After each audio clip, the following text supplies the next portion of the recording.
Bismillahirrahmanirrahim. Sesi Q&A. Question and answer. Soal dengan jawab. Soalan yang pertama, minta Ustaz terangkan tentang hakikat Muhammadiyah. Apakah maksud hakikat Muhammadiyah? Hakikatul Muhammadiyah iaitu hakikat Nabi Muhammad itu, perbahasa dia menurut ilmu tauhid dan perbahasanya banyak dibahas di dalam kitab-kitab tasawuf dan kitab-kitab sufi. Banyaklah maksud hakikatul Muhammadiyah. Adanya maksud hakikatul Muhammadiyahnya itu masuk kepada Nur Muhammadiyah. Ada maksud hakikatul Muhammadiyah itu martabat kejadian makhluk. Ada satu peringkat dipanggil hakikatul Muhammadiyah, kedudukan makhluk sebelum daripada terjadi macam lagu ni, berjisim. Dipanggil alam insan. Sebelum daripada alam insan, alam misa. Sebelum alam misa, alam ruh. Sebelum alam ruh dia panggil dah hakikatul wahdah, wahidiyah, ahdiyah. Itu martabat kedudukan manusia. Martabat kedudukan manusia. Kedudukan dan proses makhluk itu berlaku. Jadi banyaklah perbahasan dia hakikatul Muhammadiyah ini. Dia kata Muhammadiyah ni ada hakikat dia, ada hakikah dia. Hakikah dia. Bukan maksud Nabi Muhammad kau apa dia, ada maksud di sebalik dia. Ni martabat dipanggil pengajian peringkat kejadian makhluk. Perbahasan dia panjanglah. Jadi kalau soal jawab ringkas lagu ni ana jarang jawab, perlu belajar. Ada banyak kitab perbahasan mengenai hakikatul Muhammadiyah. Mohon ijazah Ustaz beramal bismillah 78 Anak ijazah ke amalan baca bismillah 78 kali. 786 kali. Bismillahirrahmanirrahim 786 kali. Saya beli kitab musalli kemudian belajar melalui YouTube. Boleh? Bukunya boleh. Boleh kodok berselawat ketika khatib membaca khutbah? Tidak boleh hukum dia. Ketika baca khutbah, wajib bagi orang yang hadir makmum mendengar khatib baca khutbah. Maka kalau kita duduk selawat menyebabkan kita tidak dengar khatib membaca khutbah. Dengar baca khutbah ni wajib hukum dia. Bagi orang yang dalam 40 orang lelaki mesti wajib mendengar khutbah tu. Lebih daripada tu sunat sahaja. Jadi orang kalau dalam 40 maka wajib dengar khutbah, haram dia berselawat buat apa saja yang menyebabkan dia tidak dengar baca khutbah. Ikutlah buat apa-apa pun. Apa hukum mempercayai petua orang tua-tua? Tak mempercayai, hukum dia tidak berdosa. Tetapi macam saya tak percaya kepada awak, apa hukum dia? Harus. Kalau kadang-kadang ada manusia ni, kata-kata dia nak suruh orang percaya. Orang percaya kata-kata dia. Nak dengar, apa awak PhD? Saya wajib percaya tak PhD? Tak wajib pun. Profesor, doktor, wajib percaya? Tak wajib percaya pun. Hak wajib percaya, kata-kata Allah, kata-kata Nabi, hak tu wajib percaya. Engkau boleh bawa kepada kufur. Mana kata-kata selain daripada Allah, Nabi Muhammad. Orang tua ke, orang muda ke, orang belajar ke, pensyarah ke, siapa dia ke, pakar hadis ke, kita tak percaya, maka tidak jadi masalah apa. Tak jadi masalah apa. Tetapi, perangai orang lain ni, kata-kata dia nak suruh orang percaya, kata-kata orang lain jangan percaya. Hak ni, dia panggil tak adil lah. Fahami lagu ni tidak adil. Nak suruh orang percaya ke dia tak percaya kepada orang. Jadi petua orang tua ni, dia pengalaman dia hidup. Orang ni apabila hidup lama, maka Allah Ta'ala dia banyak ilmu yang orang-orang muda tak tahu. Misal contohnya, kalau kita gula masing misalnya, sudah nak bergarai, nak buat lagu mana tak tahu, gula. Kalau nak bubuh air, takut jadi cair pula. Katanya orang tua, ambilnya, bubuh dalam kain, rendai dalam gula tu. Akak, maka gula masing saat ni hilang. Petua tu tahu mana? Quran hadis tak ada. Tetapi petua. Banyak ilmu-ilmu petua. Yakni pengalaman orang-orang tua kita dalam hidup dia. Maka pengalaman itu perlu kita belajar. Jangan sengko. Apabila kita ngaji agama sikit, apabila jadi ustaz, tahu belaka petua ni salah, petua ni gapo dia. Hak ni orang kaya dengan ilmu dia, orang yang tak terima ilmu orang rasa ego dengan ilmu sendiri. Jadi petua-petua tidak ada masalah, belajarlah. Rugilah kalau tak belajar ilmu lagu tu. Nah. Jangan rasa kita pandai semua ilmu. Belajar tawaduk. Kita ni ustaz pandai baca Fatihah ya. Pandai buat hukum hakam. Kehidupan dunia pun tak reti. Asal kuah pun tak reti. Pokok ni nama tak reti. Gemungga pun tak reti. Komunitas pun tak kenal. Tak sudut kecek besar lah. Jangan jadi setan, jangan jadi iblis. Rasa pandai berlaku. Belajar ilmu orang. Petua orang tua sekali pun tak ada Quran, tak ada hadis. Tapi dia petua. Apa hukum pandangan ustaz student IPT? Institut Pengajian Tinggi lah. Orang mengaji kolej ke apa terjebak dengan fikrah Wahabi. Pandangan anaknya, fikrah Wahabi ni sesat. Bukan anak kata sesat dah. Anak tidak menyesatkan orang. Anak hanya petik kata-kata ulama menyatakan Wahabi ni sesat. Maka anak beritahu lagu tu lah. Bukan anak menyesatkan dia. Maka ulama buat mari senara kitab-kitab menyatakan Wahabi ni sesat. Maka siapa-siapa dia sahaja. Orang mengaji IPT, orang tak mengaji IPT, orang kapung, orang menoreh, apa dia. Jangan belajar Wahabi ni kerana sesat. Lagu tu. Orang IPT ni kadang-kadang rasa pandai. Duduk mengaji dengan YouTube. Ada laptop sebutir sore, pakai duduk mengaji sendiri. Orang kapung mungkin dia tak tahu. Pergi balasah, tak pergi balasah, tak tahu apa dia. Maka orang IPT ni rasa macam pandai, rasa macam bijak, kadang-kadang ego, malah pergi menadah dengan Tok Guru, malah tunduk dengan seseorang. Maka belajar sendiri. Rakyat sekali pilih channel Wahabi, jadilah Wahabi. Buat masuk lagu tu. Kelebihan dan fadilat memanah. Memanah. Banyaklah kelebihan hadis mengenai kelebihan memanah. Dan Nabi pun kata, kekuatan dalam peperangan itu, annal quwwata ar-ramyatu. Ketahuilah sesungguhnya kekuatan ketika berperang adalah anak panah. Maka ulama pun kata, lagu mana perang sekarang guna pistol, boleh kira ke tak? Gini. Perang akhir zaman orang tak guna pistol dah. Orang tak guna pistol dah. Maka ada ulama kata peperangan kita akan kembali kepada menggunakan pedang, menggunakan kuda, menggunakan anak panah, menggunakan benda-benda hak zaman Nabi juga. Kerana apa? Kerana lah ni kita tengok dari sudut masalah cuaca, suasana. Sehingga ke Yahudi sendiri percaya. Kata kita akhir zaman akan perang menggunakan pedang. Dia ni pengeluar senjata Yahudi ke apa dia apa semua. Tetapi dia masih mengeluarkan pedang kerana kitab-kitab agama dia, Talmud ke apa dia, ajar kata kita perang guna pedang akhir sekali. Kita orang Islam lagu tu juga, kita pergi pakai pedang. Nampak? Lagu tu lah. Kelebihan memanah ni banyak kelebihan. Hamba pun tak ingat je. Tapi ada kelebihan. Bukan Nabi marah. Kalau orang belajar manah, pandai, tiba-tiba dia tinggal manah. Sehingga dia lupa belajar kehebatan memanah, tak erti manah. Maka Nabi kata, bukan daripada kami orang yang pandai memanah. Tiba-tiba dia tinggal ke memanah sehingga lupa. Sehingga tak pandai semula. Seperti kelebihan orang hafal Quran, tiba-tiba lupa. Nabi marah juga. Apa hukum berambut panjang, ikat rambut, buat tocel untuk nyemak? Apa hukum dia? Kalulah rambut panjang itu menyamai dengan perempuan, maka hukum dia haram kerana menyamai dengan perempuan. Tetapi kalau kawasan itu orang rambut panjang belakang, orang jatuh, maka tak ada masalah apa. Tidak jadi gapo dia. Kalau dia nyemak pun ikut dia lah. Nyemak rambut panjang tidak kau dosa. Cuma bagi setengah-setengah tempat orang mengaji agama contohnya tak sesuai berambut panjang. Kerana apa? Dosa, tak makruh. Kerana tak sesuai dengan pakaian dia ahli agama, maka kalau berambut panjang ada ulama kata tidak molek. Setengah-setengah tempat. Kalau tempat kita contohnya, kalau tempat kita khususnya di Nusantara Malaysia kita, lagu mana rambut panjang ni benda tradisi. Bahkan rambut panjang menunjukkan kelelakian tempat kita. Zaman dulu. Zaman sekarang, rambut panjang tak jadi dah. Rambut pendek pula jadi nampak kemah sesuai. Contohnya tempat kita, kalau orang pondok, kepala botok. Maka kena kalau ngaji pondok, kena kepala botok. Rambut panjang dosa? Tak dosa. Cuma lari daripada style panggil. Panggil maruah. Orang belajar agama. Tapi sekarang kadang-kadang nampak macam tak ada.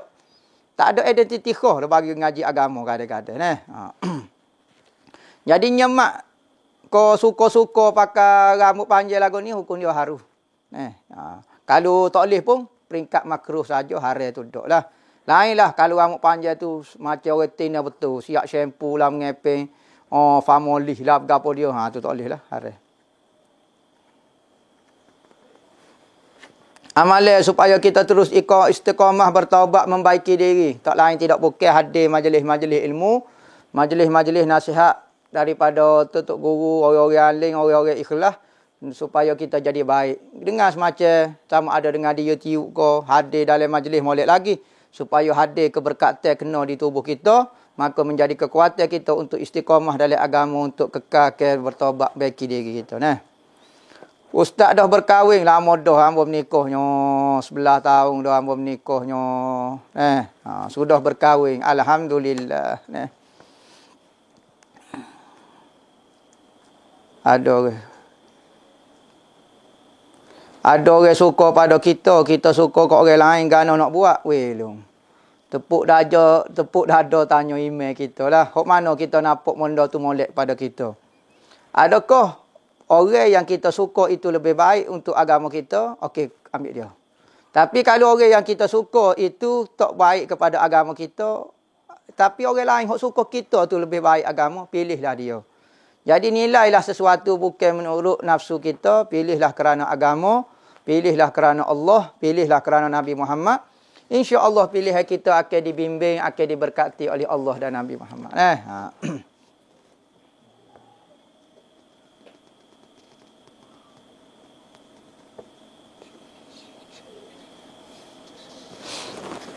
Rokok ni betul-betul sempurna lagu mana? Paling kurang rokok ni tapak tangan kita kena di lutut kita. Sekalipun tubuh kita masih lagi tidaklah terlalu bongkok sangat, masih condor lagu ni, maka hukum dia sah dah, tak syarat apa. Kalau hak gini betul gini, hak ni dapat pahala sempurna. Tapi untuk semata-mata mengesahkan tak apa.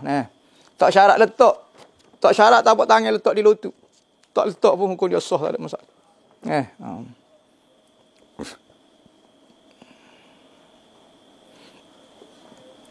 Makrak ketika baca dalam sembahyang tidak sempurna, adakah sembahyang itu sah hukum dia? Cuma kalau baca Al-Quran kena belajar sampai pandai. Sampai bila kita nak baca dengan tak betul lagu tu. Belajar lama-lama biar pandai supaya betul baca Al-Quran kita. Sekalipun semaya kita sah lah ni. Makrak tu dia. Sebab makrak ni payah kadang-kadang tebal nipis. Dan bergantung dengan guru. Guru sebut lagu ni. Ada setengah guru ni kata lagu ni. Misalnya Tok Guru orang Iraq misalnya. Orang Iraq suara dia lagu ni, baca. Hak ni mengaji dengan Tok Guru Yamin, suara lagu ni. Ni Tok Guru Mesir, lagu ni suara dia. Tok Guru Mekah, lagu ni suara dia. Jadi ada banyak perbezaan juga. Hak penting kita belajar dan guru kita kata boleh dah tu. Okey dah tu lah.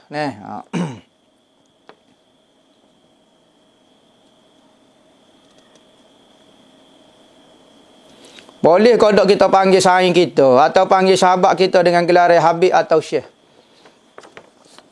Ni saja-saja buat menganyi ke dia. Kau lagu mana ni sebenarnya?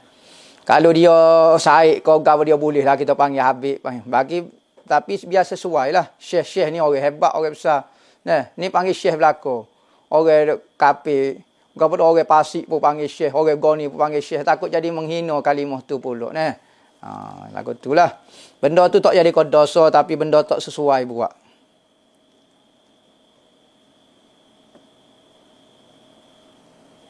Makbul kau doa yang seorang yang bertaubat tetapi hatinya masih ingin mengulangi dosa yang sama. Masalah doa makbul ni bab lain pula. Masalah dosa ni dosa lain pula. Taubatlah. Taubat dengan Allah Ta'ala. Biarlah kita mati dalam keadaan taubat. Jangan kita putus asa daripada bertaubat. Buat jahat setahu mana sentiasa bertaubat. Mudah-mudahan Tuhan tak tutup usia kita dengan maksiat dengan taubat. Mudah-mudahan Tuhan tutup usia kita dengan taubat.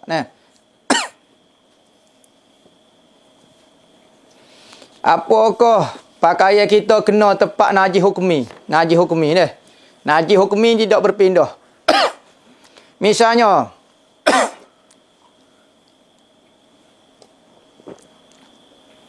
Misalnya ni, bekas ni tepat ni kena najis hanyi babi. Ambo pun basuh. Basuh tak ingat guna, nak guna seluk. Guna basuh biasa. Maka najis tu tetap dihukum ke ada lagi. Maka goni ni tak boleh buat guna dalam semaya. Tak boleh buat dalam semaya. Maka anak pun jalan-jalan, ambo pun gepah setetuh tempat lagu ni. Jakit kau duduk di sini.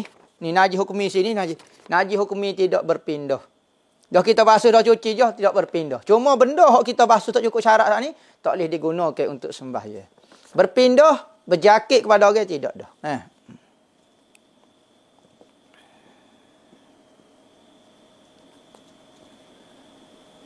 Apa hukum sembahyang bagi perempuan yang bersanggu tinggi? Hukum dia tak ada masalah apa.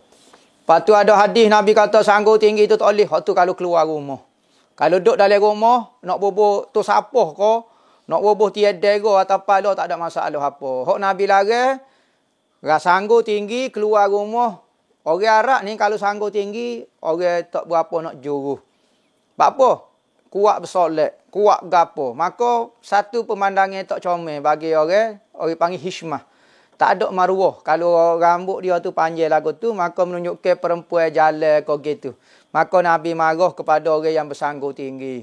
Bersanggu tinggi tu maksud dia. Kalau duduk rumah ikut dia lah nak sanggu pakai kipah pun, tak ada masalah apa. Nah. Apa hukum guna inai kering? Inai kering lagu mana tak tahu, hamba tak reti.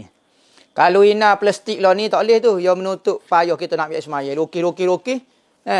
Kita nak ambil semaya je jenis tepek. Kita boleh soyok lagu tu. Soyok tu ambil sekeping. Maka tu tak boleh tu. Dia tepek menyebabkan tak kata ambil semaya.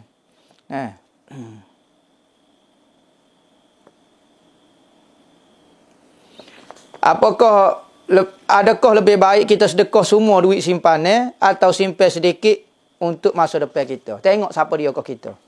Kalau kita ada tanggungjawab, kita ada tanggungan nafkah, maka jangan kita paksa isteri dan anak kita tasawuf supaya kita, tawakal supaya kita. Wajib kita kena beri makan kepada dia. Kalau kita sedekah belaka berdosa kerana menyebabkan kita tak beri nafkah kepada dia. Nabi Muhammad tawakal tinggi tapi dia masih berhutang untuk nafkah gandum isteri-isteri dia. Jangan paksa orang. Kalau kita duduk sore tak ada masalah apa, kita tak usah makan, kita tak usah minum, kita tak usah gapo dia ikutlah. Tak ada masalah apa, tapi kalau kita ada tanggungjawab, hukum dia wajib kena beri tanggungjawab nafkah tu. Jangan beri semualah, jadi nafkah tu kena cara juga. Kecuali ulama kata, kecualilah keluarga dia redha, macam Saidina Abu Bakar. Wak mari semua harta dia, apabila tanya Rasulullah tanya, dia kata saya tinggal Allah dengan Nabi Muhammad, maka anak-anak dia, isteri dia pun lagu tu juga tak apa. Tapi kalau isteri kita tak sanggup, jangan hukum dia haram.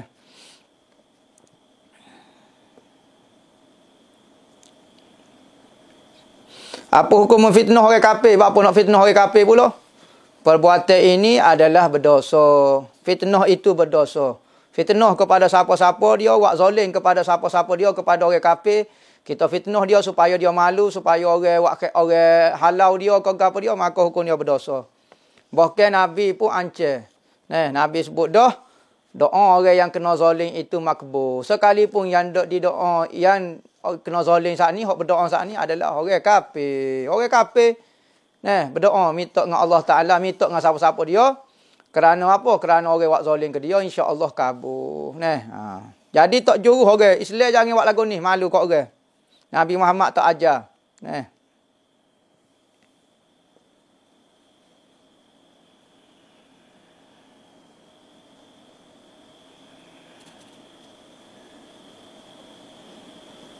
Apa hukum menyebar ilmu ulama, waliullah, tapi hanya belajar dari sosial media dan tidak bertemu?